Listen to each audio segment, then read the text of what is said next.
Bonjour Julie. Bonjour Morgane, bonjour à tous et bienvenue pour ce 7e épisode d'Arrêt Caméra. Une fois n'est pas coutume, l'épisode est disponible avec un peu de retard. La raison est simple, les 3 films que nous avons choisi de critiquer aujourd'hui sont sortis le même jour, le 9 novembre, donc mercredi dernier. Et on ne pouvait décemment pas passer à côté de ces 3 films. Tu es d'accord Julie ? Oui, on n'en est pas encore au stade où on peut voir les films en amont pour les chroniquer. Malheureusement, les horaires des projections presse ne sont pas compatibles avec nos propres horaires de travail. Enfin, tant pis, on fait avec les moyens du bord. Et puis dimanche, exceptionnellement, ça vous permettra de nous écouter au repos pendant votre week-end, avant le déprimant lundi. Je voulais parler aussi, en dehors du cinéma en salle, Morgane, de l'expo consacrée à Dario Argento à Turin, en Italie, au Musée national du cinéma, puisque toi et moi, nous sommes allés la voir il y a de cela une semaine environ.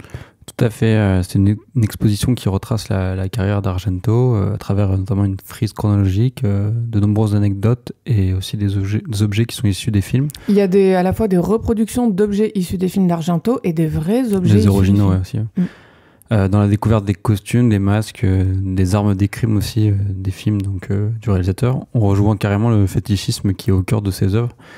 Y a vraiment un délire autour de c'est l'arme qui a tué la personnage dans le film. C'est un peu enfin c'est pas la vraie arme bien sûr, mais il y a un côté un peu fétichiste et lugubre quoi. Sans être exceptionnel, l'exposition bénéficie également du cadre extraordinaire de la Mole Antonellia, qui est le bâtiment donc, qui sert de lieu au musée du cinéma. Donc c'est un bâtiment néoclassique du 19e siècle qui fait plus de, je crois, 160 mètres de haut.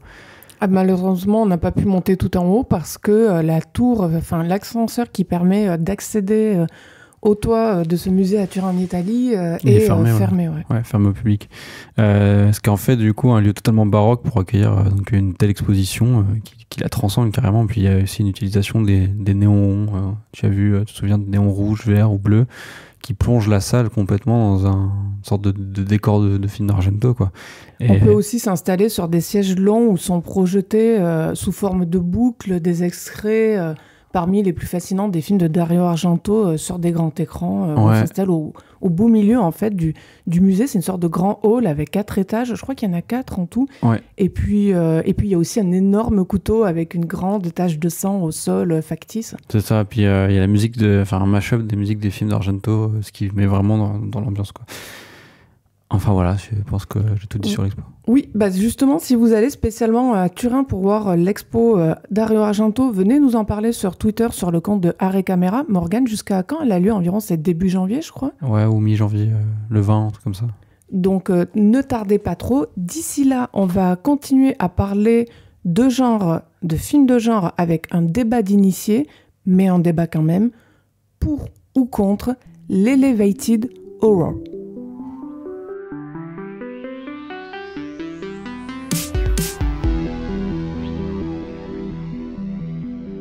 Avant de dire si on est pour ou contre l'Elevated Horror, il faut définir ce dont il s'agit. Morgane, qu'est-ce que ça signifie cet anglicisme et surtout, quand est-ce qu'on a commencé à en entendre parler de l'Elevated Horror ? Bien, Julie, le terme Elevated Horror, qui signifie littéralement une horreur élevée, est apparu à la fin des années 2010, à la fois sur les réseaux sociaux et dans la presse spécialisée pour désigner un courant de films d'horreur principalement, disons, américains. Tu n'es pas parvenu à retrouver la toute première personne à avoir employé les termes d'Elevated Horror. Non, et puis même sur les forums, il y a des gens qui postent des tweets ou des messages sur les réseaux sociaux, qui sont issus d'autres forums d'ailleurs, où c'est utilisé, mais on n'arrive pas à trouver qui est le premier à l'avoir utilisé. Puis après, la presse l'a repris. Donc, ça sauce, oui. Voilà, c'est ça. Donc ouais, c'est surtout des films principalement, donc, comme je disais, américains, et qui sont sortis à la période de la fin des années 2010, et qui se distinguaient alors soit par une esthétique très prononcée, soit par un message politique fort, ou bien, par exemple, une volonté de déconstruire les codes habituels de l'horreur.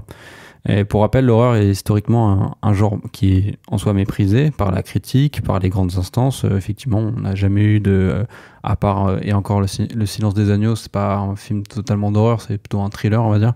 Mais voilà, il n'y a jamais eu de film d'horreur. De vrais films d'horreur à recevoir des récompenses. Qui a eu un Oscar, un César, ou même à Cannes. On a très peu de films d'horreur qui ont gagné des prix. Hormis Titan ? Oui, c'est le seul cas, quoi. Mais tu vois, pour le coup, on parle des live-80 d'horreur, parce que Titan, les live-80 d'horreur, c'est possible. Donc voilà, les live-80 d'horreur viendraient donc consacrer une horreur de type, entre guillemets, supérieur, respectable, et considérée comme du cinéma d'auteur, donc, voire d'artiste, comme Titan, on l'a dit tout à l'heure. Quand on parle d'Elevated Horror, on désigne précisément du coup quel genre de film. Là, on vient parler de Titan, mais il y a quoi d'autre ? Il y a même, je devrais dire, qui d'autre ? Quel réalisateur ou réalisatrice ? À part Titan, est-ce que Morgane, tu peux donner quelques exemples pour que les gens aient bien en tête de ce dont on parle quand on les caractérise comme appartenant au registre de l'Elevated Horror ? Oui, bien sûr. Alors, déjà, Titan, bon, je disais que c'était peut-être les live-80 d'horreur, mais en soi, ce que je vais terminer là, ça ne considère pas que Titan s'en est. Mais les live-80 d'horreur, donc, elle est intimement liée à l'avènement d'un studio qui s'appelle Avantcat. Enfin, studio, non. C'est une société de production et de distribution. Donc, production, c'est ils financent les films. Voilà. Distribution, ils les distribuent aussi. En fait, ils ont la double casquette. Voilà, on en avait déjà parlé dans l'épisode 3 d'Arrêt Caméra sur la distribution, le fait que Avantcat, les films dont ils ont les droits, ils demandent beaucoup d'argent pour les distributeurs en France. Voilà, c'est Avantcat qui produit en majorité, de base en tout cas, les films de ce courant-là. Des réalisateurs emblématiques, donc, comme Ari Aster, qui avait fait Hérédité, Midsommar, ou Robert Eggers, qui a fait The Witch et The Lighthouse. 4 films qui sont donc pour Avantcat. Et plus récemment, on peut citer également Men d'Alex Garland, qui est sorti plus tôt dans l'année, donc qui était aussi un film Avantcat. Mais en soi, les live-80 d'horreur désignent également des films qui sont plus politisés, donc comme ceux de Jordan Peele. On pense à Get Out, Us ou Nope. Et ceux qu'il a produits comme le requel de Candyman. Requel a retrouvé notre discussion à ce sujet dans... Alors, juste rappel, Morgane, qu'est-ce que c'est qu'un requel ? Oui. Alors, requel, je vais l'épeler, c'est R-E-Q-U-E-L. Requel, qui est en fait un terme inventé aussi récemment pour des films qui sont ni des remakes ni des suites. Donc sequel, remake, voilà. Je redis, je l'avais déjà utilisé dans le sujet sur Halloween. D'accord. Dans l'épisode précédent. Ou encore donc les films de Jennifer Kent et Rose Glass, donc je pense à Monsieur Babadook ou Saint-Maud, donc des films de femmes qui sont fortement imprégnés du féminisme. Ari Aster, justement, pour parler lui-même a parlé d'Elevated Horror pas plus tard que cette année en juin au Champs-Élysées Festival à Paris. Je cite ce qu'il a dit. « Quand on parle d'Elevated Horror, souvent, ça veut juste dire que c'est un film un peu moins raté que les autres. » On suppose que les autres, ils en auront pour leur grade. Blague à part, pour contextualiser cette phrase, selon son point de vue, donc la plupart des films d'horreur seraient ratés, et ceux qui se dégagent du marasme seraient donc ce qu'on appelle de l'Elevated Horror. Phénomène, selon Ari Aster, comparable au cinéma en règle générale. C'est-à-dire, ce serait quoi le cinéma ? Il y aurait beaucoup de navets, beaucoup de rebuts pour finalement quelques pépites. Toi, Morgane, tu en penses quoi de son point de vue à Ari Aster ? Pour moi, donc, je trouve sa phrase assez ambiguë dans l'idée que... je pense pas que Ari Aster soit un vrai fan de films d'horreur. En général, il doit aimer que quelques films, je pense, du genre, c'est-à-dire plus le versant psychologique de l'horreur. Il suffit de voir ces films je pense à des films, ça ressemble à des films comme les films de Polanski, Rosemary's Baby, des films du genre, ou aux films de Kubrick, par exemple, Shining. Mais de mon côté, je suis évidemment pas d'accord, car je suis un amoureux sincère de l'horreur, comme tu sais, et je pense que le genre, même dans ces films les moins nobles, donc parce que voilà, ce que dit Ari Aster, c'est qu'il y a une hiérarchie du cinéma d'horreur, le cinéma d'horreur qui serait noble et l'autre qui serait pas noble. Donc, concrètement, Ari Aster, ce qu'il veut dire, c'est qu'il y a une hiérarchie de toute façon dans le cinéma, et que cette hiérarchie se retrouve aussi en particulier dans les films d'horreur. C'est ça.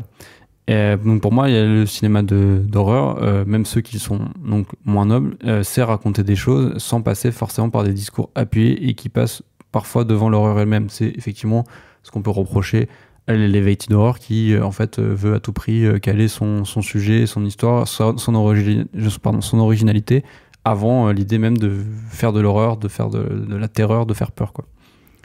Avec le recul de mon côté, j'ai fini par trouver que les fans de films d'horreur étaient parfois trop complaisants en fait avec leur passion. C'est comme s'ils pardonnaient facilement des erreurs qu'ils seraient les premiers à relever dans d'autres types de films. Après, c'est un autre débat. Par rapport à ce que tu as dit, Morgane, plusieurs choses. Pour Ari Aster, en fait, on en revient à quoi dans ce qu'il dit dans Elevated Horror? Ça correspond pas trop à ce qu'on a dit auparavant. Quelque part, ce sont deux termes qui contiennent une polysémie, c'est-à-dire il y a énormément de sens quand on parle d'Elevated Horror. Tout le monde met un peu ce qu'il veut dedans, et au final, ça en fait quoi? Ça en fait une espèce de vocabulaire d'initié qui l'arrange à sa sauce, et ça donne un qualificatif qui veut tout et rien dire. Donc, quelque part, c'est quelque chose de l'ordre de la posture.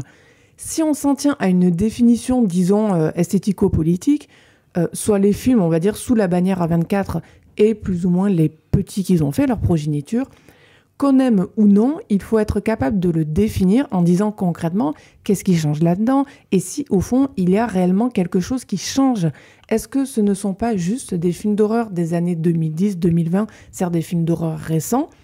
Et donc, en soi, je veux dire, on appellerait Elevated Horror juste des choses qui sont sorties récemment, mais qui finalement évoluent avec leur temps. Et c'est la seule distinction que on peut faire entre les films d'horreur qualifiés d'Elevated Horror aujourd'hui et les films d'horreur qu'on connaît tous, qui remontent aux années 70, 80, 90. Ouais, absolument, Julie. Moi, concrètement, pour moi, l'Elevated Horror, elle n'existe pas en fait. C'est un mot valise qui est inventé par des gens qui, je pense, n'aiment pas l'horreur. Et qui ensuite a été un terme repris justement par les défenseurs du genre pour s'en servir pour contredire justement les avis contraires. Donc on a ceux qui disent que l'Elevated Horror serait de la bonne horreur. Donc quand tu dis effectivement contredire les avis contraires, c'est-à-dire que par exemple on dirait je n'aime pas ce film d'horreur parce que c'est de l'Elevated Horror. Il y a des gens qui n'aiment pas l'Elevated Horror de manière... je trouve aussi que c'est une posture, c'est-à-dire en fait c'est nul parce que c'est de l'Elevated Horror. Voilà. Mais en soi, ça veut tout et rien dire. Voilà, c'est ça. C'est devenu un terme critique, en fait. Genre, c'est nul parce que c'est l'Elevated. Critique négatif. Voilà, c'est ça.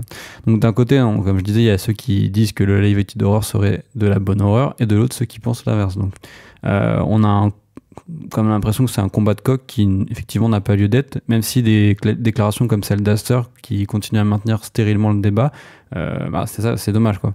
Mais c'est simple, de tout temps, l'horreur a toujours été un genre utilisé pour véhiculer un discours politique ou personnel et qui, esthétiquement, a toujours été un laboratoire formel.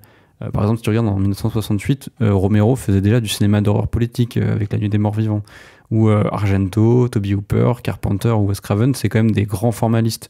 On peut remonter plus loin encore, l'horreur psychologique existait déjà dans les années 40. Si tu regardes La Féline de Turner, pour moi, c'est un cinéma qui joue avec le doute, etc. C'est sur la psychologie du personnage principal. C'est juste qu'après des décennies de slasher bas du front dans la foulée de Scream en 96. Oui, donc des films un peu neuneux, quoi. Oui, tu penses à... Souviens-toi l'été dernier, bon encore ça va, mais il y en a eu tous ces rejetons ensuite qui ont été faits où c'était devenu des trucs complètement débiles. Et il y a eu aussi la mode des remakes dans les années 2000, puis du torture porn et des found footage. Donc l'horreur, elle a eu besoin de se renouveler et des auteurs sont arrivés et eux ont revendiqué leur envie de revenir vers un cinéma plus, on va dire, avec plus de discours, plus de fond. Donc de faire un peu plus cinéma que ce qui avait été fait auparavant. C'est ça, ou plus d'esthétique aussi. Donc forcément, comme ces films marchent, les studios, ils produisent davantage de films catégorisés Elevated Horror. En somme, ce que tu entends dire, Morgane, c'est que ces gens, ils ont strictement rien inventé. Et est-ce que c'est pas aussi un reproche qu'on fait à ces films de prétendre renouveler un genre, celui de l'horreur en l'occurrence, alors qu'ils ne font que, effectivement, le perpétrer? Et s'ils s'inscrivent dans un prolongement, est-ce qu'ils le font pas aussi quelque part maladroitement? Je vais rentrer dans le tas, mais de mon côté, je comprends complètement qu'on n'aime pas le cinéma de Jordan Peele ou de Ari Aster, pour prendre les noms qu'on vient de citer, et qu'on ne les aime pas en les mettant effectivement dans cette catégorie plus que brinque-ballante de Elevated Horror. Sans être passéiste ni faire une thèse de 10 minutes là-dessus, dans le mépris qui peut être accolé à ces termes-là, je pense que je vois quand même ce qu'on leur reproche. C'est-à-dire, il y a une sorte de suffisance, quelque chose d'égocentrique qui, s'il peut être légitime, n'en provoque pas moins des exaspérations. C'est-à-dire que parfois, moi, dans ces films-là, ce que je vois, c'est que j'ai souvent l'impression que ces réalisateurs, et je l'ai déjà dit par le passé dans un autre épisode de Arrêt Caméra, notamment celui sur Nope, moi, j'ai cette impression que ces gens-là sont plus fascinés par le fait de se regarder en train de faire des films que de vraiment vouloir faire sincèrement des films. Oui, ça c'est ton point de vue. Je pense de mon côté qu'on prête plus des intentions à ces cinéastes qu'autre chose. Même si la volonté de ces réalisateurs de ne pas plonger pleinement dans l'horreur et même plutôt de jouer de ces codes peut effectivement passer pour du mépris. En dehors des cas Aster et Eggers qui n'ont semble-t-il aucun désir d'être catégorisés comme cinéastes d'horreur, suffit de voir leur dernier projet en date. Il y a eu The Northman qui est un film d'action, d'aventure, de viking quoi. C'est de la fantaisie. Oui, c'est ça, de Eggers. Et il me semble que Ari Aster, son prochain film, c'est un Disappointment Boulevard avec Joaquin Phoenix. C'est un film pas spécialement d'épouvante et d'horreur, il y a de la comédie, du drame, et qui va passer donc par plusieurs genres, et qui raconte l'histoire d'un entrepreneur sur plusieurs décennies, avec effectivement qui aurait peut-être une schizophrénie, si j'ai bien compris. Donc, c'est son fameux film qui veut pas faire baisser la durée en dessous de 3 heures. Ouais, c'est ça, ouais. Il dit qu'il a tourné 4 heures, et en fait, à 24, il n'est pas content, parce qu'il faut réduire, et le film a coûté cher en plus. Donc il suffit de voir ces projets-là pour comprendre que ce n'est pas des cinéastes qui veulent concrètement être catégorisés comme cinéastes d'horreur, alors que des réalisateurs comme Jordan Peele, Ty West ou Jennifer Kent s'inscrivent eux pleinement dans le genre. Je ne vois aucun mépris ou suffisance, à la limite des maladresses comme chez Peele, qui est un cinéaste qui effectivement tord l'horreur pour coller à ses thèses et ses obsessions, et ce qui peut paraître énervant. Pour conclure cette discussion, Morgane, une question encore. Ces films qui sont donc estampillés souvent négativement Elevated Horror, est-ce qu'ils marchent en salle de cinéma? Est-ce qu'il y a un vrai public pour eux? Alors ces films ils marchent, mais effectivement dans une certaine mesure. Ce ne sont pas des machines à casser le box-office comme certains films d'horreur peuvent l'être. Par exemple, si on regarde là dernièrement Smile, qui est un film produit par un studio qui a coûté plus de 15 millions de dollars pour un film d'horreur, c'est quand même pas mal. Il a cartonné au box-office américain et français. Par exemple, il a dépassé plus d'1 million de spectateurs en France.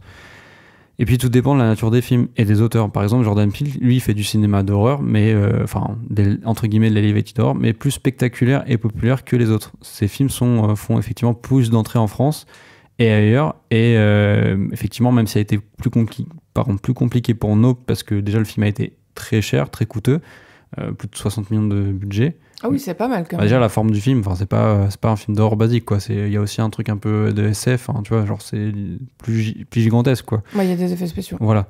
Alors que Aster ou Eggers, The Northman mis à part, donc ce sont des films qui ont mieux marché aux États-Unis qu'en France. Aster lui n'a jamais dépassé par exemple les 200 000 entrées ici, alors que par exemple Hérédité lui a fait 40 millions de dollars de recettes aux États-Unis, ce qui est quand même énorme pour ce genre de film. On reste sur le cinéma d'auteur en commençant le volet critique de Arrêt Caméra avec Armageddon Time de James Gray. Puis on parlera de Pacifiction Tourment sur les îles en faisant un détour à Tahiti de Albert Serra. On conclura le volet critique en salle avec Black Panther, dont je ne me rappelle même pas du réalisateur. C'est qui le réalisateur, Morgan? Ryan Coogler. Merci. Et enfin, on conclura avec la partie SVOD pour parler d'un film d'horreur qui a fait sensation ces dernières semaines. Vous vous en doutez, on va parler de Barbarian. De Zach Krieger.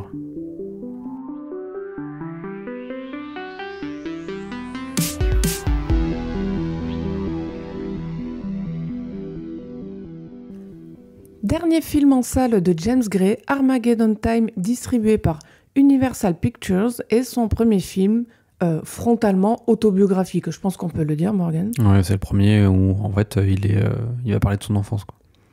Le réalisateur se sert effectivement de ses propres souvenirs pour le scénario du film. Sélectionné à Cannes pour la compétition officielle de 2022, le film est reparti bredouille malgré d'excellentes critiques presse. Est-ce que tu peux nous en résumer le début, Morgane ? Ouais, Julie, le film se situe en 1980 à New York, pendant l'automne. Ça a son importance. Paul Graff est un préadolescent qui vit dans une famille juive aisée qu'il ne supporte pas. Seul son grand-père le comprend et l'encourage. À la Kew Forest School dans le Queens, Paul rencontre Jonathan, un garçon noir, qui vit lui dans de mauvaises conditions avec sa grand-mère malade. Les deux garçons deviennent amis et commencent à se rebeller contre le monde qui les entoure. En parallèle, Ronald Reagan est élu à la présidence des États-Unis d'Amérique. Je paraphrase le début de ton résumé, Morgane. Il s'agit effectivement d'un film on ne peut plus automnal. Tout dans les couleurs et intérieurs comme en extérieur, ainsi que dans les événements décrits, de l'abandon de l'enfance à la mort en passant par la nostalgie, renvoie à la saison des feuilles mortes.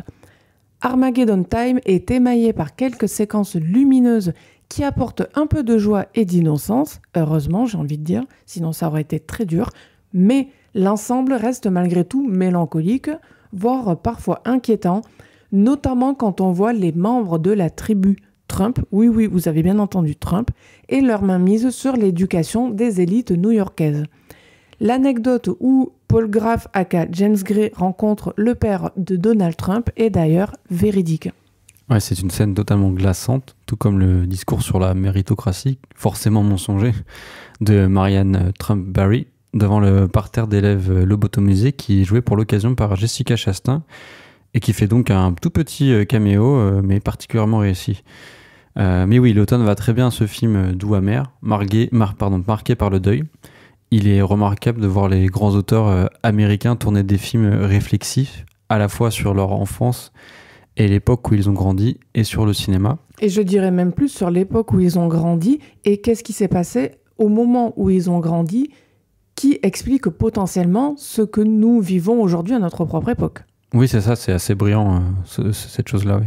Et je pense effectivement à Tarantino qui avait ouvert la voie, on va dire, à ce genre de film avec Once Upon a Time in Hollywood en 2019, qui lui par contre ne traitait pas l'enfance de Tarantino, mais d'une époque dorée pour le cinéma hollywoodien.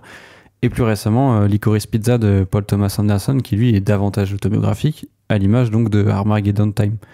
Il y a un besoin chez ces cinéastes de revenir à une époque à la fois dorée pour le cinéma américain, mais aussi là où a débuté leur vocation, alors qu'en 2022, donc le cinéma est de plus en plus menacé par d'un côté les plateformes et de l'autre côté la crise économique qui fait que ça a un incident sur l'envie des gens d'aller au cinéma parce que le cinéma coûte cher.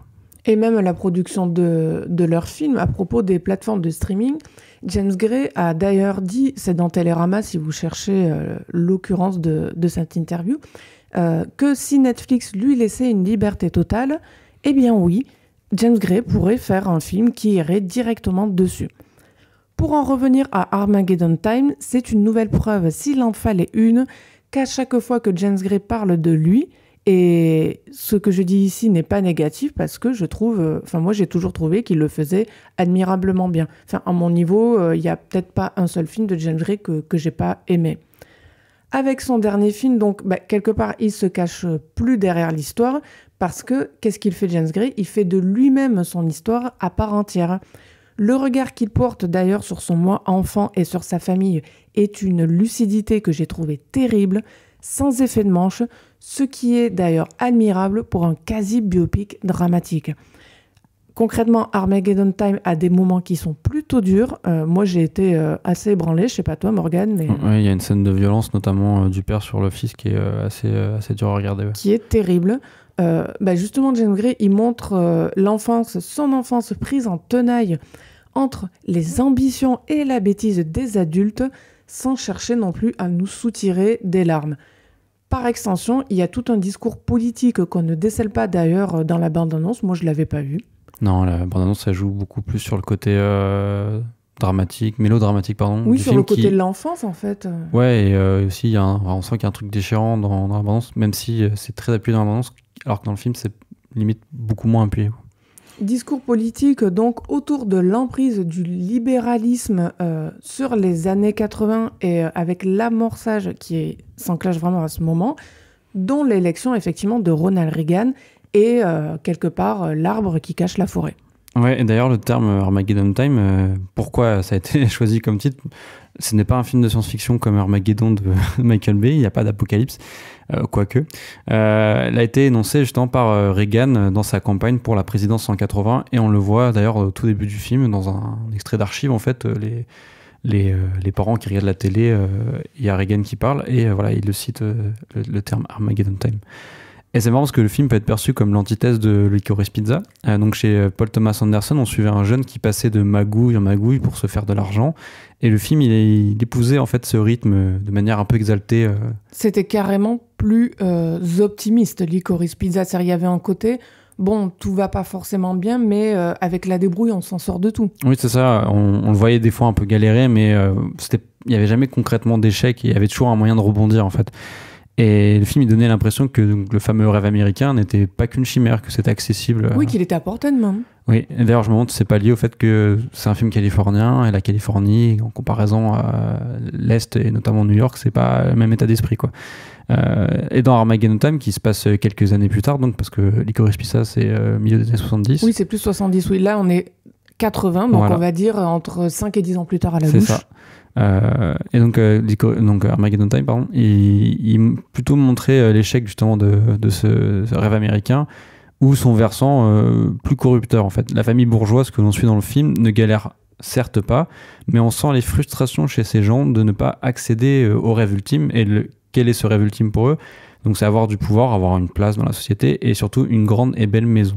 C'est un rêve complètement matérialiste, et que la maison grande et cossue symbolise justement effectivement la réussite individuelle au sens de la réussite familiale. C'est ça, il y a cette scène, moi que je trouve assez terrible, où on a les parents de Paul qui, au lieu de rentrer chez eux, passent faire un détour par un quartier qu'on devine bourgeois, parce qu'en fait on va pas voir les maisons, on va voir le plan filmer la voiture. Ce sont eux qui sont filmés, en fait, ouais. C'est leur visage et c'est leurs yeux, on voit pas quasiment pas les maisons, et en fait c'est à travers leurs yeux qu'on comprend l'espèce de convoitisme et de fantasme complètement inaccessible pour cette richesse qui s'étale devant leurs yeux, et par extension effectivement la frustration qui est contenue dans leur promenade, mais complètement inutile. Oui, et la caméra est à l'extérieur du véhicule, donc on voit leur visage à travers la vitre, et en fait on voit les maisons par le reflet. Elles sont déformées, mais voilà, c'est la mise en scène est forte là-dessus. Oui, c'est concrètement, c'est ce qu'on appelle une bonne mise en scène. Voilà, et bon, du coup on a l'impression qu'ils font du lèche-vitrine devant les maisons.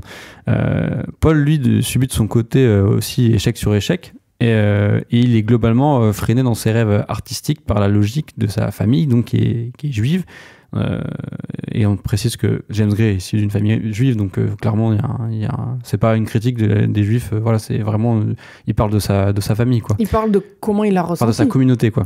Et voilà, la logique de faire de l'argent prime sur les rêves artistiques du personnage. Oui, parce que les rêves artistiques, et de manière générale, famille juive ou pas, peu importe, mais souvent, enfin voilà, dans une famille, on va dire un enfant qui a des velléités de carrière artistique, les parents sont terrorisés parce que pour eux, c'est synonyme de manque de rentrée d'argent et donc de problèmes, etc., etc.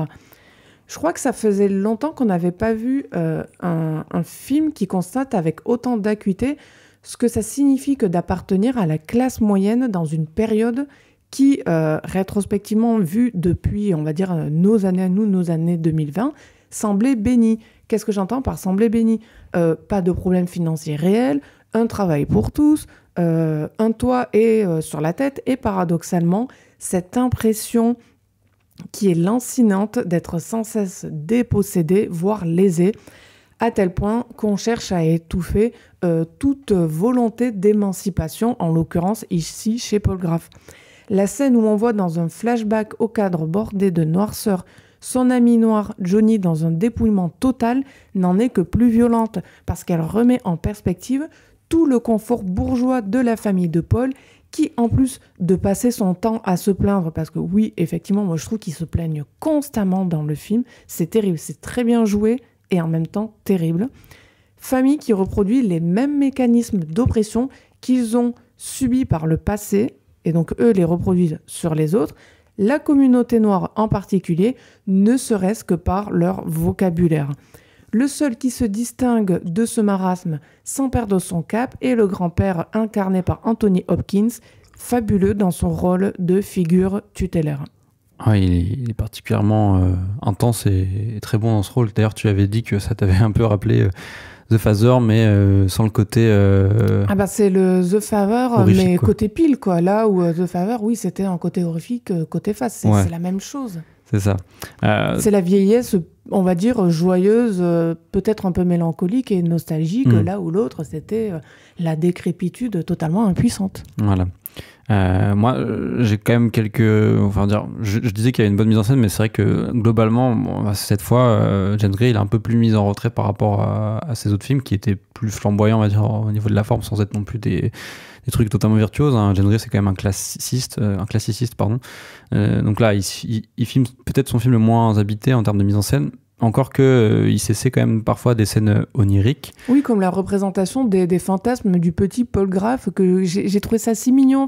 Ouais, un peu comique même. Voilà, un peu comique. C'est vraiment une manière de voir pour James Gray avec recul ce qu'il pouvait penser en tant qu'enfant en disant aux spectateurs « Oh là là, qu'est-ce que j'étais imaginatif et rêveur à cette époque ». C'est touchant même. Il y a aussi des collages avec des images fantasmées où on le voit par exemple peindre sur la plage, ou son ami Johnny dans un scaphandre enfin c'est pas un scaphandre, c'est comme ça qu'on dit Oh si, tu peux le dire, un scaphandre, oui. Une combinaison d'astronaute. Parce que lui il rêve de travailler à la NASA, et aussi des images d'archives. Il y a un collage, enfin c'est des choses qu'on voit pas d'habitude chez James Gray, qui sont des choses plus du cinéma un peu expérimental, on va dire. Et voilà, il s'essaie à ça. Il y a aussi des séquences, il y en a une particulièrement où après un repas de famille, il va se coucher. Son grand-père lui raconte des histoires assez terribles sur sa jeunesse, le fait pourquoi sa mère elle a quitté l'Europe, et le fait qu'elle a été potentiellement, elle aurait pu être tuée en Ukraine. Il y a des cauchemars d'enfants qui viennent le hanter. Et du coup, au moment où il se couche, en fait, il y a la mise en scène, la porte se ferme, il y a une espèce de ralenti. Et l'image devient il y a tous ces bords de noirceur. Sur lui, ouais. Voilà. Donc voilà, la photo de Darius Khondji, elle est sublime aussi. D'ailleurs, plus spectrale, je trouve, que vintage ou nostalgique. C'est un peu le retour de Darius Khondji qui était, il me semble, assez célèbre dans les années 90. Ouais, 90, début 2000. Puis après, on a trouvé que c'était un peu un peu moche, tu sais, genre tous les films de Jean-Pierre Jeunet. Un peu trop jaune. Voilà, c'est ça. Et donc du coup, je trouve que ça permet quand même le film d'échapper de peu à l'académisme, tout ça. La grande réussite de James Gray, c'est justement de ne pas avoir cédé aux sirènes du film d'antiquaire, plongé dans le formol. Armageddon Time garde cette part insaisissable qu'ont les souvenirs qui nous reviennent en tête avant de nous échapper à nouveau. C'est pour moi la signification justement de l'utilisation des bords noirs qui oblitèrent une partie de l'image et qui forment comme une trace d'oubli qui menace de dévorer les souvenirs en fait, dont est baigné le film. Voilà, je pense qu'on a fini. Donc, d'un film canoë à l'autre, on passe à Pacifiction d'Albert Serra, l'un des favoris des pronostics, qui est également reparti bourdouille.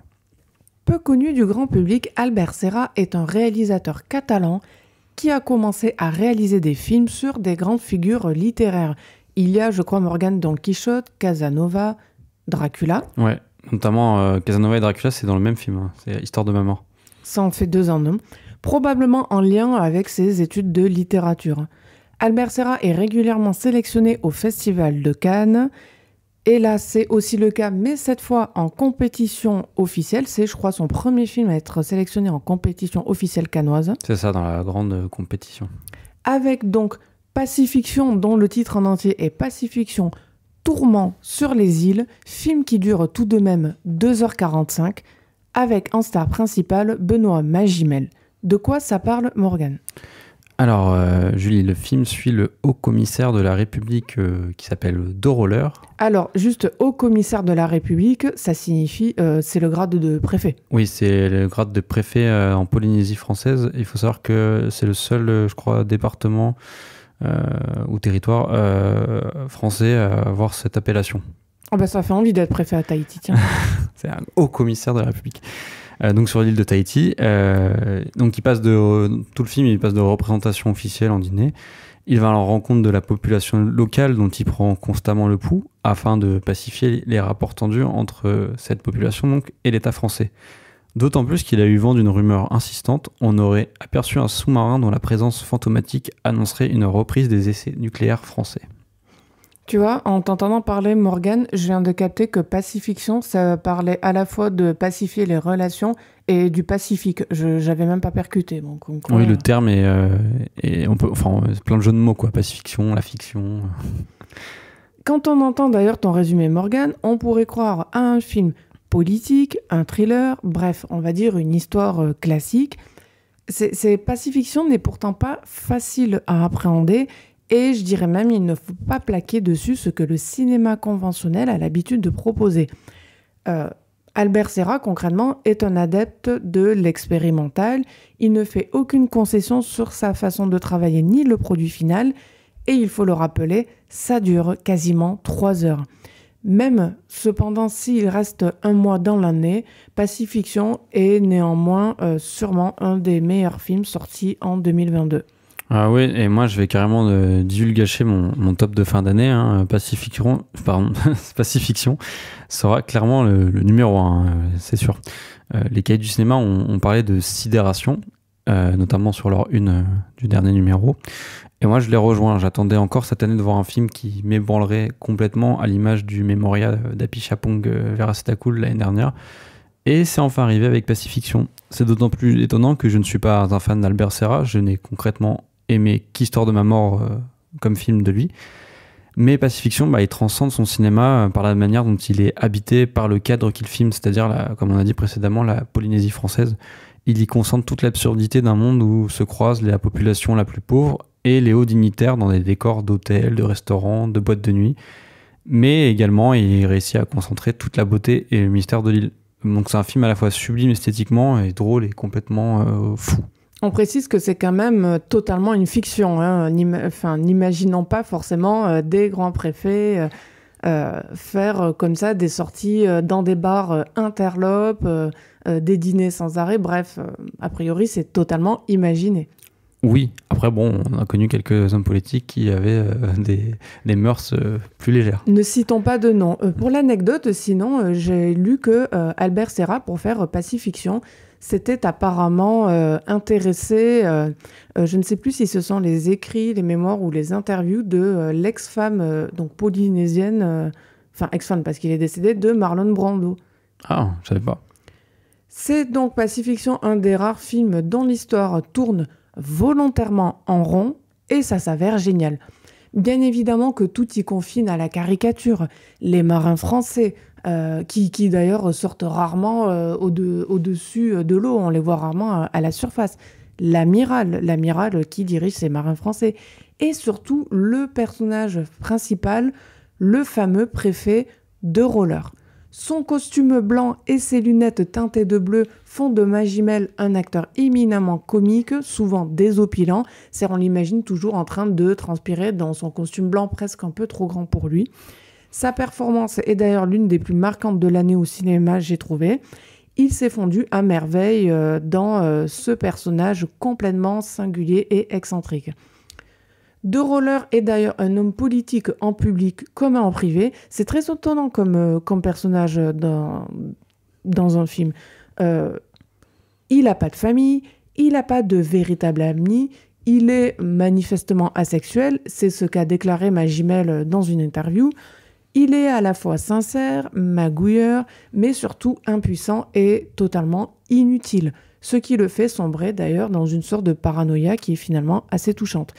C'est en quelque sorte un roi de pacotille dans un royaume qui donne le tournis. Ouais, c'est ça, c'est un roi de pacotille. On rejoint la grande influence du film, donc Joseph Conrad, un auteur. Hein.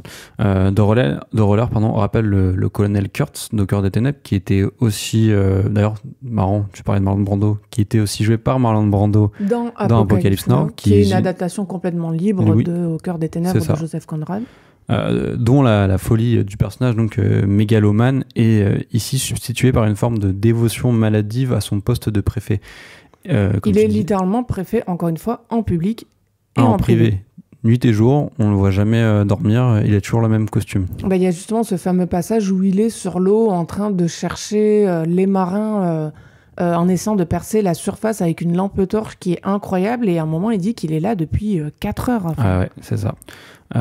Et donc on a l'impression qu'il règne en chef sur Tahiti et d'une certaine façon de perpétuer le colonialisme et l'impérialisme français. D'ailleurs, son costume blanc est complètement symbolique du colonial français en particulier, puisqu'il rappelle tous ces vêtements qu'on voit sur les représentations des Français en Afrique notamment. C'est vrai, des colons, ouais, tu as raison. J'ai également vu dans le film une forte influence lynchéenne qui frappe pour moi d'emblée. Tout Pacifiction est rythmé par des rencontres des différents protagonismes dans des bars louches, et notamment le 1 qui s'appelle le Paradise Night, dont on voit souvent l'enseigne dans le film, avec ses néons feutrés, ses serveurs dénudés, et pas forcément des serveuses, hein, et sa musique qui étouffe les voix des personnages. C'est un décor qui me rappelle évidemment les boîtes de nuit et les bars dans les films de Lynch, et notamment le One-Eyed Jack dans Twin Peaks, et notamment dans Firewalk With Me, il y a une scène qui est connue qui se passe dans cette boîte, et on entend très peu les personnages, la voix est masquée par la musique. C'est un peu le même procédé dans ce film, dans Pacifiction. Et justement, Pacifiction est un thriller paranoïaque qui diffuse sa brume et son mystère pendant tout le film, à la manière d'un film de Lynch. Et le fait qu'il soit hanté par l'angoisse du nucléaire ravive le souvenir du film En quatrième vitesse, aussi, en anglais c'est Kiss Me Deadly de Robert Aldrich, qui est une référence également de Lynch. Ça a notamment inspiré Lost Highway. Ici, on resterait plutôt, étant donné le rythme du film qui avance à tâtons, qui tourne en rond et qui fait du surplace comme le personnage de Roller, en première vitesse, voire limite en marche arrière.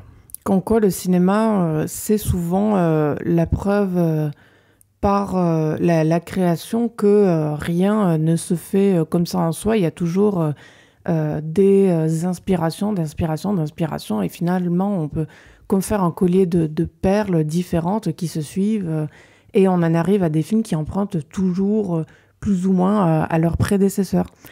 Il faudrait aussi dire, enfin, à ceux qui ne le savent pas, que Albert Serra a une manière très particulière de travailler. Que ce soit les gens qui vont aller voir le film ou ceux qui l'ont vu, il y a plusieurs choses ici à définir. Déjà, il faut imaginer que quand Serra a fait Pacifiction, il y avait apparemment 3 caméras qui tournent en continu. Pourquoi ? Parce qu'il veut avoir des réactions, des gestes les plus authentiques possibles. Donc les acteurs ne savent pas vraiment quand et où ils sont filmés, de quel côté, ce qui signifie qu'ils ne savent pas comment ils sont cadrés. Alors vous avez pensé, c'est franchement déstabilisant. Mais là, ça donne quoi ? Ça donne un résultat plutôt fantastique. Pourquoi ? Parce qu'il y a un réalisme incontournable. Concrètement, imaginez, vous filmez quelqu'un à son insu. Bon, là, ils étaient consentants, les acteurs, je tiens à le rappeler. Mais donc, vous filmez quelqu'un à son insu, et bien quoi ? Eh bien, il est naturel. Donc, dans le film Pacifiction, tout le monde est sans arrêt, on va dire, quasiment à 100% naturel. Et c'est la raison, d'ailleurs, pour laquelle ils ont l'air aussi authentiques. Ils ne pouvaient pas faire autrement. À cela s'ajoute aussi une part d'improvisation non négligeable. De ce que j'ai cru comprendre, tous les dialogues ne sont pas écrits à la lettre. Par exemple, Benoît Magimel a dû jouer avec une oreillette. Quand on ne le sait pas, c'est complètement indétectable à l'écran. Ouais, complètement. Et d'ailleurs, ça me fait penser que les acteurs tahitiens du film, il y en a pas mal, hein, parce que c'est un film qui se passe à Tahiti. Ils ont dû quand même... bon, la plupart, je suis pas sûr qu'ils aient fait beaucoup de films avant. D'ailleurs, sur Allociné, on voit pas, mais bon, après, Allociné n'a pas tout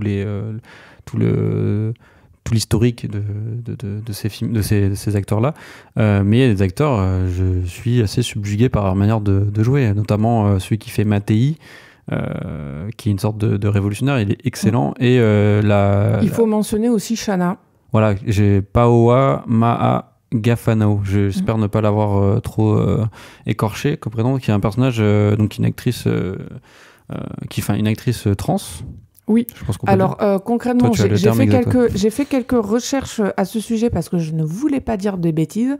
J'ai donc découvert, je ne savais pas que ça existait, qu'il y avait en Polynésie une tradition de, on va dire, troisième genre,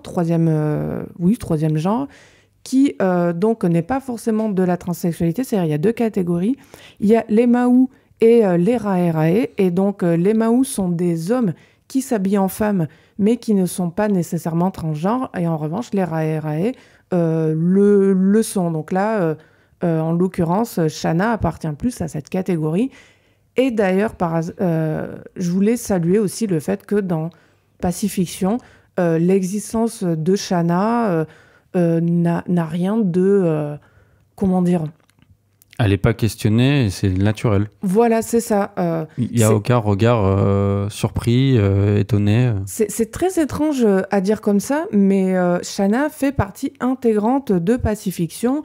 Elle est, on peut dire, une sorte de confidente, de second informel du préfet de Roller.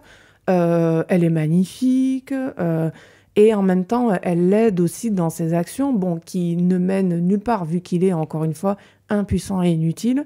Mais elle donne, on va dire, une espèce de couleur à ce film qui fait beaucoup de bien. C'est ça, et son genre, sa sexualité, elle n'est jamais questionnée, en fait. C'est pas un enjeu du film. Elle n'est jamais montrée non plus spécialement. Enfin, c'est un personnage comme les autres. C'est ça, c'est un être humain, et voilà, le film ne questionne pas ça, en fait.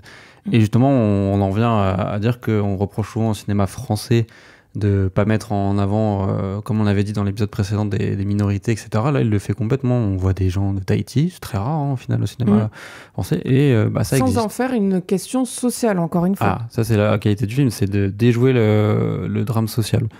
D'ailleurs, le fait que le film soit reparti sans prix de Cannes, et je pense qu'il n'aura rien non plus au César, c'est à la fois désolant, mais c'est aussi une malheureuse évidence. Au passage, quasi sûr que le film n'a pas eu de prix à Cannes, je ne veux pas être médisante, mais enfin, je pense aussi qu'il n'en a pas eu parce que c'est pas un film social. Voilà. Ou que c'est pas un film qui prétend faire du social ou dénoncer les riches, les pauvres, comme un certain réalisateur suédois. Oui, c'est ce que j'allais dire. C'est pour ça que même si Pacifiction est un film éminemment politique, il passe pas par les grosses ficelles habituelles du genre. Donc, tu l'as dit, le film social, qui cherche à tout prix à éviter. La population polynésienne et le réel est mis hors champ dans le film. C'est toi qui avais lu, Morgane, je crois que c'était justement pour reparler des cahiers du cinéma, que Albert Serra avait supprimé toute image qui faisait, on va dire, trop sociale, si je caricature, toute image qui fait un peu trop Ken Loach, quoi. C'est ça.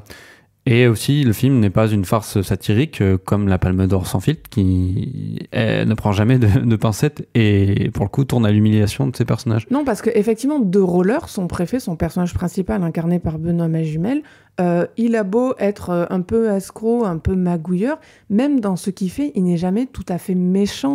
Et il est plutôt même gentil. On a beaucoup d'empathie pour lui de le voir tourner en rond, malgré le fait que...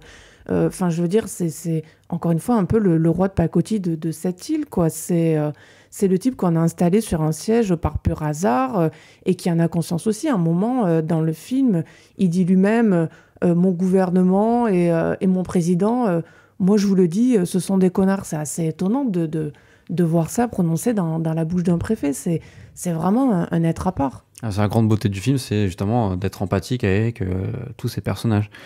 Donc voilà, Pacifiction, c'est un beau mirage, insaisissable et fascinant, qui semble explorer 1000 idées de fiction à la fois et sans jamais s'évanouir. C'est grandiose. Il faudrait aussi mentionner sa magnifique photo, ses couchers de soleil absolument éblouissants, certaines images qui sont franchement très très belles, que ce soit effectivement dans tout ce qui est lumière artificielle ou véritable lumière naturelle. En dehors de ce qu'il montre, de ce qu'il raconte, c'est un des plus beaux films que j'ai eu cette année. Je peux pas contredire. On quitte le domaine de l'art et essai pour parler du blockbuster de la semaine et probablement de l'automne avec la suite de Black Panther, en l'occurrence Black Panther Wakanda Forever. Donc Black Panther, comme a dit Julie, Wakanda Forever est la suite très attendue du premier Black Panther, sorti en 2018. À l'heure où on parle d'ailleurs, on a vu que le film avait probablement déjà franchi le million d'entrées en salle alors qu'il est sorti depuis 4 jours. Je cite même largement dépassé, d'après ce que disait le représentant de Disney sur Twitter. Si le représentant de Disney le dit. Donc un film qui fait partie, comme vous le doutez, du Marvel Cinematic Universe, le MCU, initié par Disney en 2008 avec le premier Iron Man. Donc si Ryan Coogler, le réalisateur, revient encore une fois à la réalisation, ce n'est hélas pas le cas de son interprète principal, Chadwick Boseman, mort prématurément à l'âge de 43 ans d'un cancer du côlon en 2020. L'acteur aura donc revêtu le costume du Black Panther pour 4 films. Il y avait Captain America Civil War, donc c'était la première apparition du personnage, Black Panther, Avengers Infinity War et Avengers Endgame. La tâche était grande pour l'équipe du film, soit continuer la saga sans son interprète principal, sachant que le premier épisode avait été un carton mondial à plus d'1,3 milliard de dollars de recettes. Milliards, hein? Oui, milliards. Disney a du fric. Peux-tu nous résumer le film, Julie ? Alors, la suite de Black Panther. Le Wakanda est en deuil après la mort de T'Challa, leur monarque éminemment aimé. Sa mère, Ramonda, assure la régence sans qu'on ne sache trop pourquoi. Enfin, moi, j'ai dans ma tête tout ce qui est monarchie absolue. Normalement, quand il y a un décès, c'est pas forcément le parent qui reprend le flambeau. Mais bon, pourquoi pas, c'est le Wakanda. Tandis que Shuri, sa sœur, continue ses activités technologiques. Mais le deuil doit être écourté car les Wakandais découvrent qu'ils ne sont pas les seuls à posséder en forte quantité du vibranium. On rappelle rapidement que le vibranium, c'est le métal principal du Wakanda et qui lui permet d'obtenir ses avancées technologiques, sa richesse, etc., etc. Oui, dans le premier, c'est un métal extraterrestre qui est venu sur Terre via une météorite et en fait c'est globalement écrasé au niveau de l'endroit où il y a le Wakanda, ce qui fait qu'ils sont ultra futuristes, vachement avancés quoi. Et que a priori c'était donc eux qui avaient le gisement de vibranium le plus important sur Terre et donc il se trouve qu'en fait ce n'est pas forcément le cas. Une autre nation cachée en dispose et bien évidemment ses objectifs sont différents de ceux du peuple du Wakanda. Ouais, j'avais un vague espoir que le film soit au moins à moitié réussi, vu que le premier Black Panther est l'un des rares films du MCU à ne pas être catastrophique. C'est vrai que c'est loin d'être le pire, Black Panther. Non, il a des qualités, hein. D'autant plus que le film est hanté par la figure du regretté Chadwick Boseman. Et donc on était en droit de s'attendre à un film émouvant. S'il a au moins le mérite de ne pas être indécent, vu qu'on nous a habitués ces dernières années quand même à faire revivre les acteurs décédés via les effets spéciaux. Ça aurait été terrible d'avoir un hologramme de Chadwick Boseman, mais je pense qu'ils n'auraient pas osé. Ils l'ont quand même fait pour Leia, hein, tu te souviens dans... C'est vrai. Ouais. Cette époque est révolue. Disney n'a pas d'âme. Enfin, là, pour le coup, ils en ont une. Enfin, je pense que c'est surtout un choix du réalisateur qui a forcé. Wakanda Forever, donc, se borne malheureusement à un simple hommage, je trouve, d'une platitude désolante. Le film n'a d'intérêt que, pour le coup, l'introduction du nouveau Black Panther, c'est tout le principe du film, hein, c'est de nous montrer le nouveau Black Panther, qui ça va être. On devine très vite l'identité, hein, il s'agit de Shuri, oui, Quelle spoil. grande surprise. Le film en fait d'ailleurs, entre guillemets, un événement, très conscient de jouer la carte progressive en mettant une femme dans le costume. Et pourquoi pas, c'est bien. Hein. Oh oui, pourquoi pas, mais le problème c'est qu'encore une fois, on se retrouve avec une monarque absolue à revêtir le costume, alors que c'était peut-être l'occasion d'ébranler ce système-là et de faire par exemple jouer le personnage de Black Panther par un homme ou une femme du peuple. C'est vrai que c'est assez marrant de voir une saga prôner la monarchie absolue être considérée comme un objet culturel progressiste. Mauvais esprit à part, le premier épisode de Black Panther est bien mieux que celui-ci sur à peu près tous les plans, que ce soit côté acteur, où les manques sont effectivement difficilement palliés, du côté de l'histoire également, et du rythme, peut-être ce dont cet opus souffre le plus. L'exemple le plus patent en la matière, c'est quand le personnage joué par Lupita Nyong'o, d'ailleurs qui ne méritait pas ça, répète à 4 reprises à des personnages différents pourquoi elle n'est pas réapparue au Wakanda lors des funérailles consacrées à T'Challa. Avec une écriture pareille, rien d'étonnant à ce que Wakanda Forever dure quasiment 3 heures. Il y a autant de remplissage sirupeux dans les dialogues que de vide à l'image, ce qui devient édifiant lors d'une scène finale de bataille entre les principaux protagonistes. L'image, c'est quoi ? C'est un écran qui fait incroyablement vide, où on a de l'eau, donc l'océan, le ciel, une énorme plateforme en métal brut, et c'est tout. Ça sent le travail vite fait, mais pas bien fait. Oui, c'est effectivement un reproche qu'on fait souvent aux films de super-héros récents, le fait qu'ils soient complètement déconnectés du réel, l'impression de voir des films en vase clos qui ne dialoguent qu'avec leurs fans en servant la tambouille geek. Déconnecté du réel, ça veut aussi dire un écran vert et on plaque quelque chose dessus. Voilà, l'idée qu'en fait, ils filment des personnages dans des décors où il n'y a pas d'humanité et où c'est juste leur propre vie. Et surtout que ces films, ils se revendiquent quand même. Il y a quand même l'Amérique, il y a l'Afrique, enfin, ça se passe dans le monde. Hein, voilà, c'est pour ça que je dis c'est déconnecté du réel, mais le film de base se passe quand même dans le réel, mais on ne le voit pas le réel. Et effectivement, dans les batailles, on pourrait se dire il y a des batailles, il y a certaines incidences sur les êtres humains quand même. Je sais pas si tu te souviens des Spider-Man de Sam Raimi quand même. Ça se passe à New York, il y a quand même les personnages des New-Yorkais qui sont intégrés dans l'histoire. Et là, c'est plus le cas. Le premier Black Panther, il avait au moins le mérite de mettre en avant un casting essentiellement noir et de métaphoriser, certes sans grand talent et subtilité, hein, mais le conflit entre la rébellion pacifiste, c'est-à-dire en gros Martin Luther King, et violente. Donc Malcolm X et les Black Panthers, justement, c'est assez drôle, qui étaient représentés par Killmonger, le personnage joué par Michael B. Jordan. Wakanda Forever ne raconte et ne montre plus rien d'intéressant, si ce n'est peut-être l'introduction d'une nouvelle tribu sous-marine qui est inspirée des légendes mexicaines et d'Atlantide. Et qui parle espagnol. Enfin, il me semble qu'il parle maya et espagnol. C'est un dialogue du Yucatan, mais alors je sais pas exactement. Oui. Ça doit être maya, ouais. Néanmoins, passer l'attaque d'un paquebot et un flashback sur les origines de cette civilisation, le film il retombe vite dans l'écriture classique de l'antagoniste qui défend ses idéaux à l'image de ce qui avait été fait avec Thanos. C'est-à-dire une sorte de super grand méchant qui ne peut pas être convaincu à un seul instant du, on va dire, mal fondé de ses objectifs. Oui, il peut pas être raisonné. Et qui est forcément super puissant parce qu'il faut un enjeu de pacotille. Bah oui, sinon, s'il est pas fort, le film se termine en une demi-heure. Il dure 3 heures. Et que dire des horribles séquences aquatiques du film, à des années-lumière de ce qu'on a pu voir du prochain Avatar, notamment dans la bande-annonce, ou de ceux qui ont pu voir les extraits à la fin de la reprise du premier film, qui montrait 5 minutes du film, c'est exceptionnel.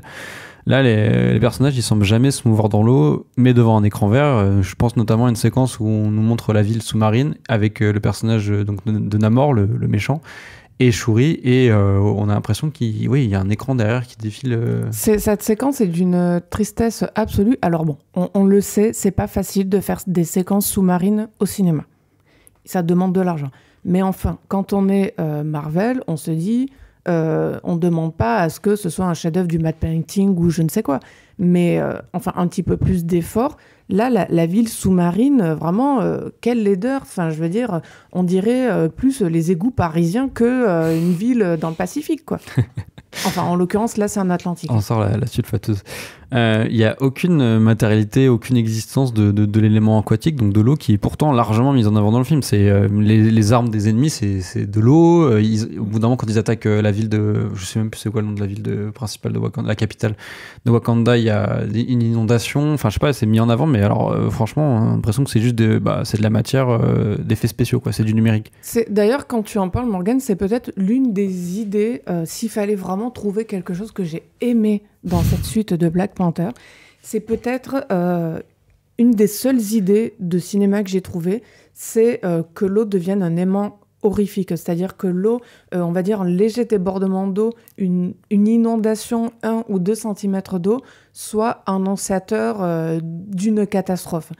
Ça, pour le coup, j'ai trouvé que c'était une idée. Bah, il y a un côté film catastrophe. Et quand j'en parle, je vois ton regard affligé se disant...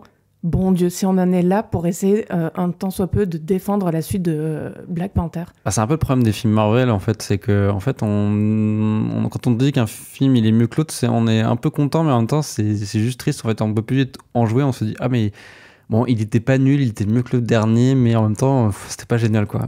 Et donc, du coup, tu as raison, l'eau en élément de film catastrophe, un peu comme dans ce qu'on a pu voir dans des films avec les tsunamis. Bon, là, pour le coup, il n'y a pas de tsunami et j'étais un peu déçu quand même. Ah oui, ils auraient pu mettre de l'argent dans... Enfin bon, avec le réchauffement climatique et les économies d'énergie, l'eau, c'est terminé.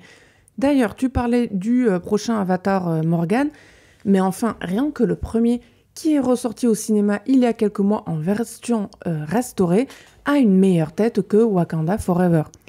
Faire défendre le pays par une tribu de femmes, moi j'ai trouvé que c'était une super idée. Les costumes, pour le coup, ils sont toujours aussi magnifiques que dans le premier.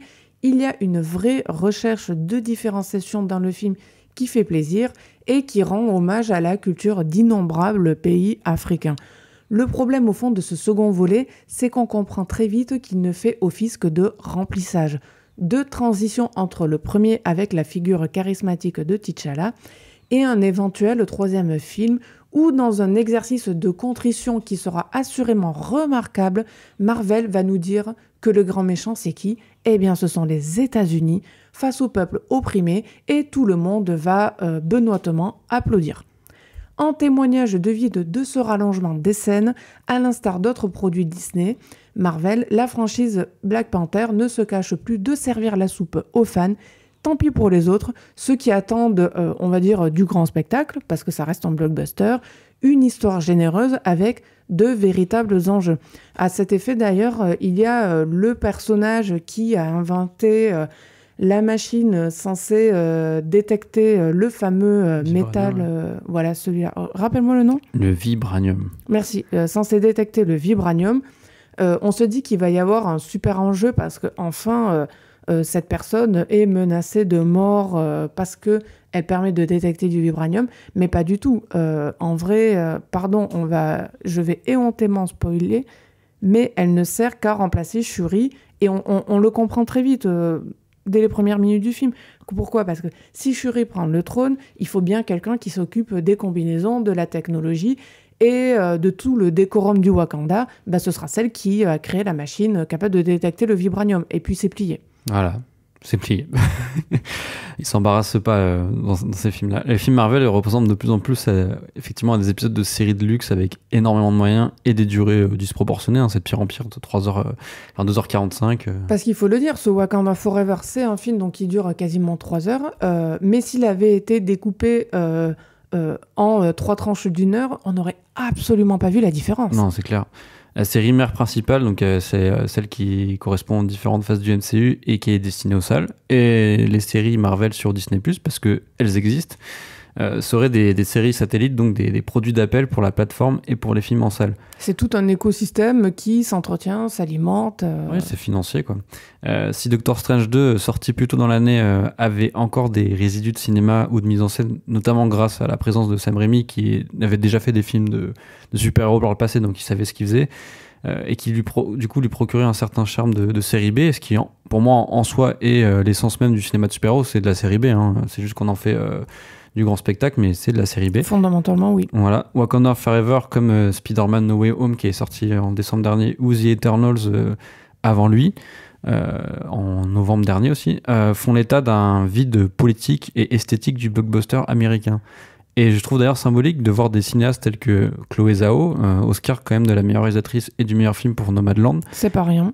Et Ryan Coogler, donc le réalisateur de Wakanda Forever et du premier Black Panther, qui avait eu le Grand Prix à Sundance pour Fruitvale Station en 2013, qui sont donc d'anciens grands espoirs du cinéma indépendant américain, politisés en plus et issus des minorités, qui deviennent aujourd'hui les instruments d'une industrie lobotomisante. C'est d'ailleurs caractéristique que la plupart des gens, si on leur demande par exemple qui a réalisé la suite de Black Panther, quasiment personne n'est capable de répondre à cette question. Non, en fait, c'est devenu des techniciens, en fait, ils sont invisibilisés. Il n'y a plus d'auteur, en fait. L'auteur, c'est Kevin Feige. C'est celui qui dirige le Marvel Cinematic Universe. Voilà, et en ça se rapproche quelque part des séries. Il n'y a plus d'auteur. Ouais. Voilà, il y a un showrunner. C'est ça. Donc en tout cas, on a un peu marre de voir des blockbusters un peu nazes sortir au cinéma. On a hâte de voir si Avatar 2 va changer la donne. On passe d'un film Disney à un autre avec la sortie SVOD qui a fait le plus de bruit récemment, le film d'horreur Barbarian, disponible donc sur Disney+. Auréolé d'un succès inattendu au box-office américain avec quand même plus de 40 millions de dollars de recettes pour un film qui en a coûté 10 fois moins. Donc aux États-Unis, il est sorti au cinéma. Oui. Savoir que en fait, le film était produit par la Fox. Qui appartient à Disney. Qui appartient à Disney depuis quelques années quand même. Et donc du coup, Disney a décidé de le mettre, donc, comme tu l'as dit, sur Disney+. Je crois pour l'international en fait. Ils n'ont pas cru du tout au film. Alors qu'on voit que Smile, par exemple, a fait 1 million de spectateurs, que d'autres films d'horreur marchent beaucoup. Ah tout le monde n'a pas la science infuse.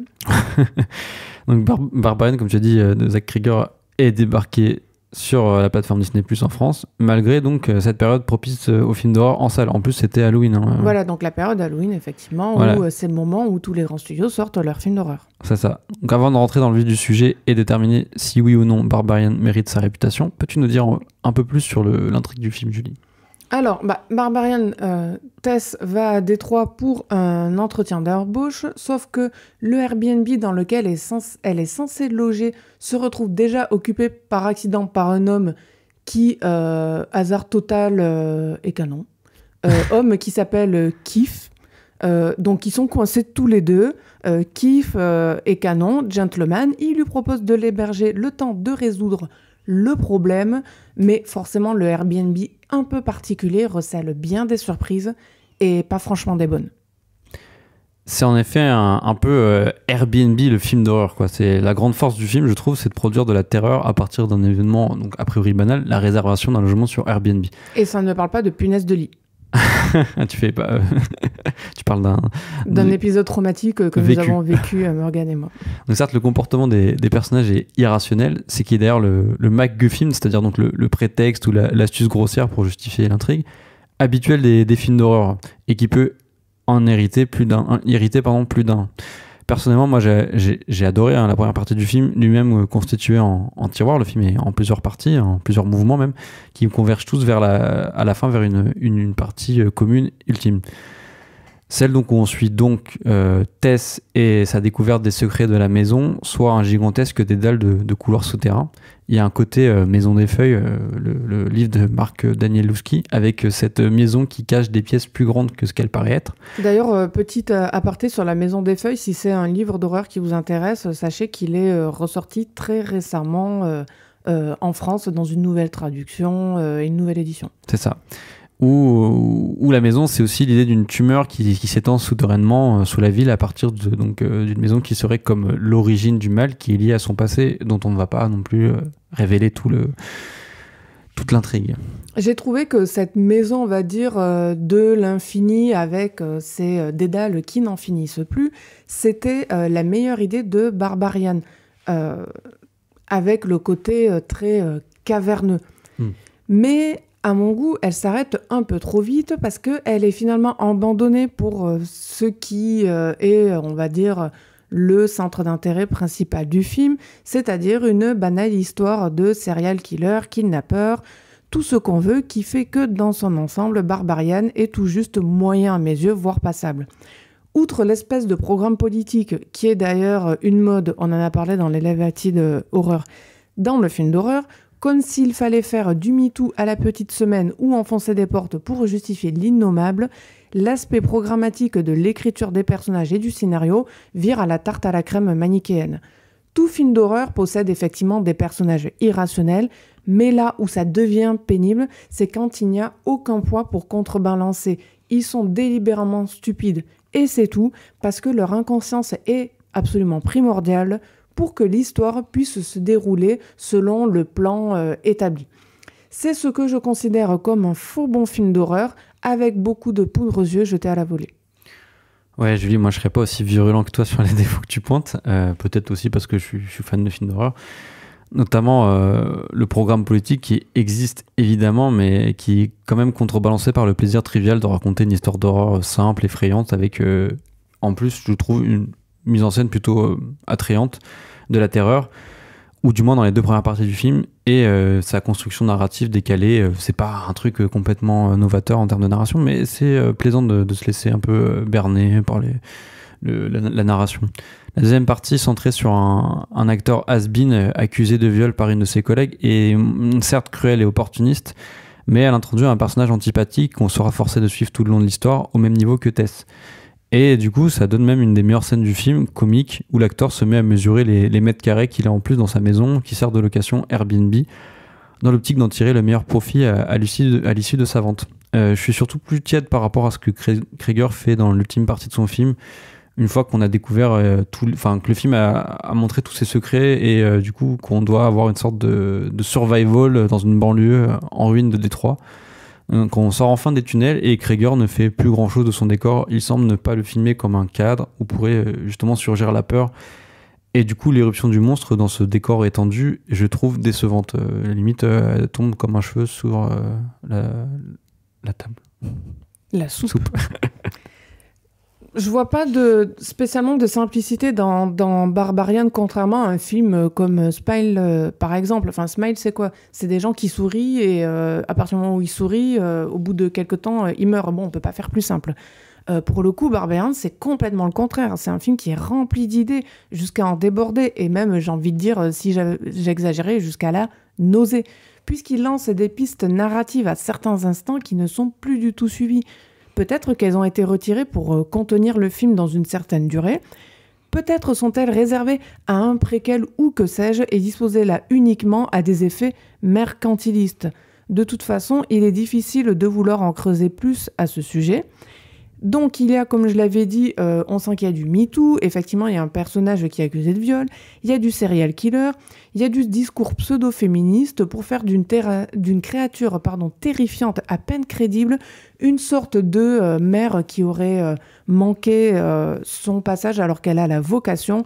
On repassera pour le progressisme du film. La division en séquences qui finissent par se rejoindre ne fonctionne non plus pas toujours. Celle dans le passé, dans des couleurs vives, ne dit finalement pas grand-chose. C'est encore une manière de jeter des pistes ça ou là. Celle du milieu, avec cet acteur en pleine déchéance, vient tout juste remplir la case cliché du connard du film d'horreur. Et je vais même aller jusqu'à dire que ça rejoint un peu trop à mon goût, on va dire, cette mode des films d'horreur, de vouloir, autant que faire se peut, nous donner un prêt-à-penser censé conforter nos certitudes. Un peu comme les flics qui, dans Barbarian, ne réagissent pas quand Tess leur dit qu'elle a été kidnappée, séquestrée, ils n'en ont rien à faire. Pourquoi pas. C'est parce qu'elle est métisse et qu'elle est à Détroit et que du coup, comme elle est dans un quartier, en plus elle est sale, parce qu'elle sort des tunnels, et du coup j'ai l'impression que c'est une clocharde quoi, qui les interpelle. Mais effectivement c'est un peu grossier, je suis d'accord avec toi. Je comprends tes réserves et d'ailleurs j'y consens en partie, hein. Le film est loin d'être dénué de défauts, mais il m'a quand même scotché par moments. Je retire finalement tout l'aspect cravénien, cette peur triviale, l'exploration d'un décor. Ceci malgré des décors qui font... excuse-moi. Ceci malgré des personnages qui font constamment des mauvais choix. D'ailleurs, en parlant de Wes Craven, le film m'a rappelé l'un de ses plus grands films, Le sous-sol de la peur, avec cette maison aussi qui était labyrinthique en forme de tombeau pour les protagonistes et qui contient en son cœur un abominable secret. Pour le coup, je vais rien dire. Hein, là, tu vas être d'accord pour dire que dans Barbarian, l'abominable secret, c'est un peu la montagne qui accouche d'une souris. Ouais, c'est ça aussi le problème du film. Mais Krieger échoue à être au niveau de son modèle car le film de Craven était nettement plus fin dans sa dimension politique et il se contentait pour le coup de rester dans le cadre de la maison. Le sous-sol de la peur s'assumait plus et mieux du coup en pure série B, tandis que Krieger semble quand même aspirer à mieux, on le voit, hein, mais il n'y parvient pas. Je reste quand même curieux de voir ce que ça va donner par la suite de sa carrière. Sûrement d'ailleurs une suite à Barbarian, vous l'aurez entendu ici en premier. On prend les paris. Moi j'y crois. Arrêt caméra, en tout cas, c'est terminé pour ce 7e épisode. Pour le prochain, il sera en ligne comme les autres, donc hormis celui-ci, ce sera en ligne comme d'habitude tous les vendredis aux alentours de midi 30. Ce qui nous amène au 25 novembre. Au programme, Les Amandiers de Valéria Bruni-Tedeschi, Saint-Omer de Alice Diop et le retour de Timothée Chalamet chez Luca Guadagnino. J'ai toujours du mal à prononcer le nom de ce réalisateur. Ouais, Guadagnino. Parfait, je ne l'ai pas raté. Avec Bones and All. Pour le film en ligne, on va parler d'un film que quasiment personne n'a abordé, Mariupolis 2, qui est sur Arte TV et qui a eu un prix spécial du jury de l'Œil d'Or à Cannes. C'est un film lituanien d'un réalisateur, alors j'ai pas le nom. Mais il faut quand même préciser qu'il est mort pendant la guerre en Ukraine. C'est ça, il est mort pendant la guerre en Ukraine et son film a été terminé, mais il a été monté post-mortem en fait. C'est ça. On vous dit donc à dans 15 jours. Au revoir.